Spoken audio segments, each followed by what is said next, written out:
Assalamualaikum dan salam sejahtera. Baiklah, hari ini saya akan melaksanakan aktiviti kembara, iaitu saya akan berjalan sejauh 4 hingga 5 kilometer.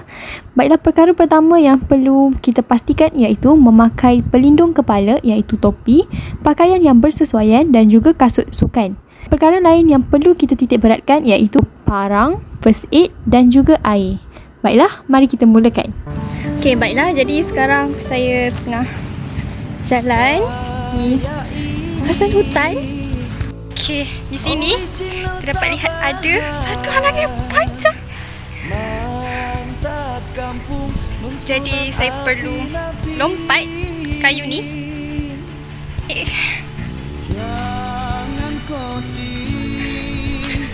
Okey, panjangnya dia lintas macam tu. Okey, sebenarnya saya ada nampak sesumpah tadi, tapi tak apa, saya berjaya melarikan diri. Dia pun tak kacau saya pun tak kacau dia. Alamak. Oh, di sini ada busut.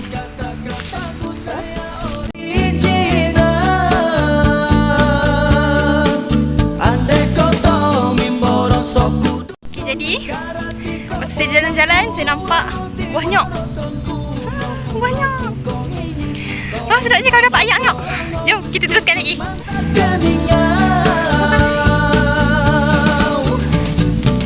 Jadi saya perlu alihkan ranting ni untuk berjalan. Selamat. Okey. Jadi, ada nampaknya di sini saya perlu lompat.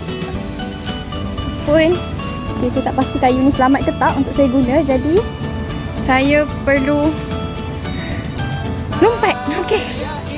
Satu. Okey. Dah okey, kita berjaya. Okey, jadi kalau dapat perhati, tepi ni ada tasik. Cuma tasik ni saya tak pasti selamat ke tak untuk berenang. Sebab tadi saya nampak banyak ikan keli yang besar, jadi tak berani sangat. Kita redah dulu mulai. Kita tengok pemandangan yang sangat cantik. Jadi saya nampak ikan, tapi saya tak pasti nama ikan tu. Mungkin ikan lampam, sebab tadi saya nampak ikan keli, yang tu saya tahu. Okey, kat bawah ni kita nampak ada ikan, banyak sangat ikan. Cuma sebenarnya kat tasik ni tak dibenarkan untuk sesuka hati mancing.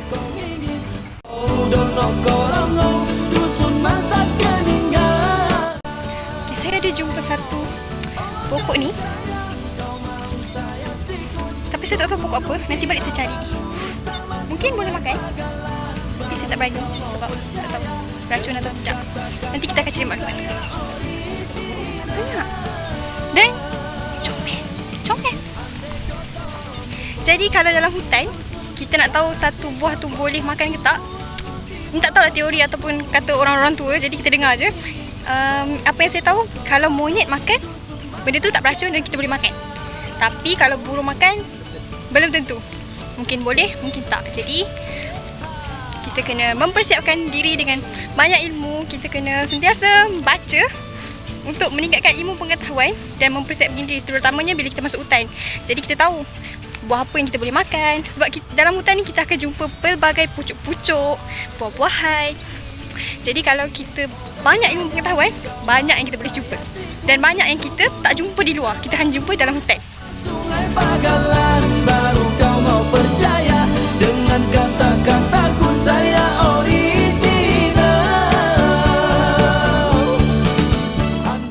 Baiklah, refleksi yang saya dapat bagi aktiviti kembara yang telah pun saya jalankan tadi.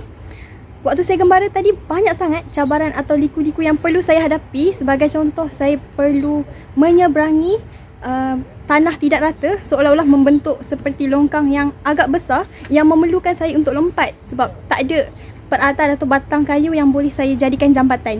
Jadi saya perlu lompat untuk menyeberangi ke sana. Jadi perlu menghadapi pelbagai serangga. Contohnya sesumpah saya jumpa tadi. Kemudian kerangga, ranting-ranting kayu, lopak-lopak air disebabkan kawasan tidak rata dan disebabkan hujan yang lebat kemarin. Jadi banyak sangat lopak-lopak air sewaktu saya kembara tadi. Jadi aktiviti-aktiviti ini mampu melatih diri saya dan mempersiapkan diri saya sebagai seorang guru, mempersiapkan diri dari segi mental dan fizikal, serta mampu menambahkan keyakinan dalam diri saya. Melalui aktiviti ini juga apa yang saya dapat, saya perlu sentiasa berusaha dan cekal, tidak mudah putus asa. Kerana setiap perkara ada jalan penyelesaiannya. Jadi melalui aktiviti ini mampu melatih dan meningkatkan kemahiran insaniah dalam diri saya. Aktiviti ini sangat berguna untuk membentuk kepribadian dan personaliti seorang guru yang cemerlang di masa kelak. Oh doi sayang, kau mau saya sikut. Okey, jadi sekarang saya akan lakukan aktiviti ikhtiar hidup masakan. Okay, yang pertama, saya akan petik pucuk ubi. Andai kau tahu mimboro soku dusun, karati kau ponangku, ono tiboro sonku, no kuro tukong igis, kau Okay, jadi ini bahan yang telah saya sediakan untuk ikhtiar hidup aktiviti masakan. Yang pertama, ini pucuk ubi yang telah saya petik tadi dan saya dah basuh. Jadi kita akan rebus sekejap lagi. Yang kedua, ada gunting, senduk, sudu, periuk, okay, dan air. Okay, jadi di dalam ni ada Maggi dan 2 biji telur. Jadi menu kita pada hari ni iaitu Maggi, telur kacau dan juga pucuk ubi rebus. Okay, jadi ada 3 jenis menu yang akan saya sediakan pada hari ini. Baiklah, mari kita mulakan. Okay, baiklah, ini tungku yang telah saya sediakan untuk aktiviti masakan.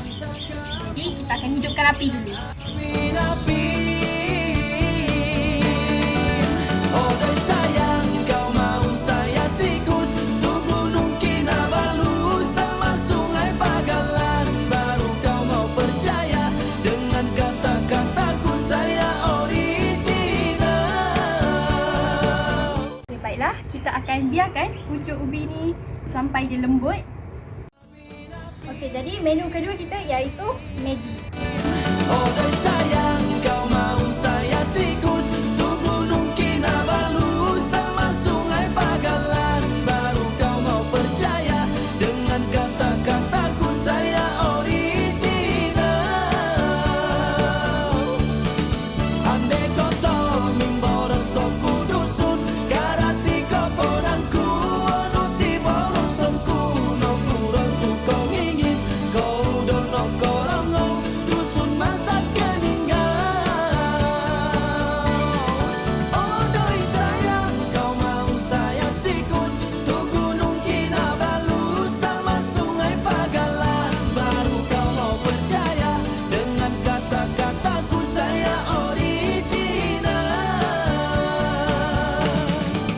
Andai kau tahu mimboro soku dusun, karati kau ponangku, ono tiboro sonku, no kuro tukong ingis, kau dono korongo, dusun mata keninggal. Jadi ini masakan yang telah saya hasilkan. Okay, yang pertama kita dapat lihat telur goreng. Okay. Yang kedua, pucuk ubi yang telah kita rebus tadi. Dan yang ketiga, menu utama kita iaitu Maggi. Jadi inilah rezeki yang kita dapat pada hari ini dalam aktiviti Kembara Ikhtiar Hidup. Jadi mari kita makan. Andai kau tahu mimboro soku dusun, karati kau ponangku, ono tiboro sonku, no kuro tukong ingis, kau dono korongo, dusun mata keninggal. Alamighty.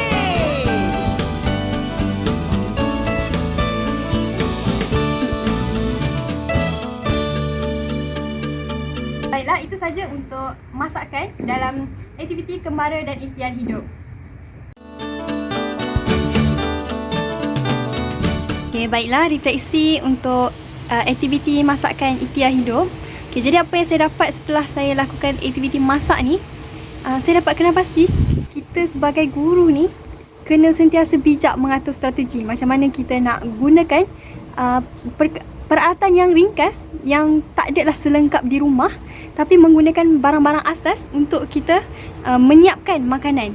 Sebagai contoh, kita menggunakan apa yang ada di persekitaran kita. Kita kenal pasti pucuk ubi, pokok-pokok yang boleh dimakan, pokok yang tidak beracun dan beracun, kita dapat kenal pasti. Dan melalui aktiviti ini juga dapat membolehkan saya cuba untuk mengatur strategi dan berfikir di luar kotak bagaimana untuk menyelesaikan sesuatu masalah menggunakan perkara asas ataupun barang-barang asas sahaja yang ada. Jadi melalui aktiviti ini membolehkan saya lebih mahir dalam pelbagai aspek. Aktiviti ini sangat memupuk jati diri dalam diri saya serta meningkatkan kemahiran, terutamanya kemahiran insaniah. Serta aktiviti ini mampu mendidik saya untuk lebih bersyukur dengan apa yang kita ada.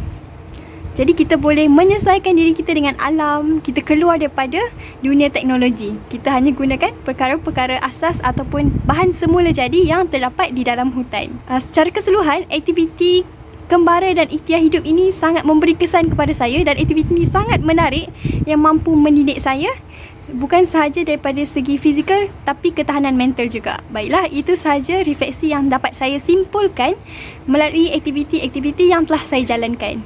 Sekian, terima kasih.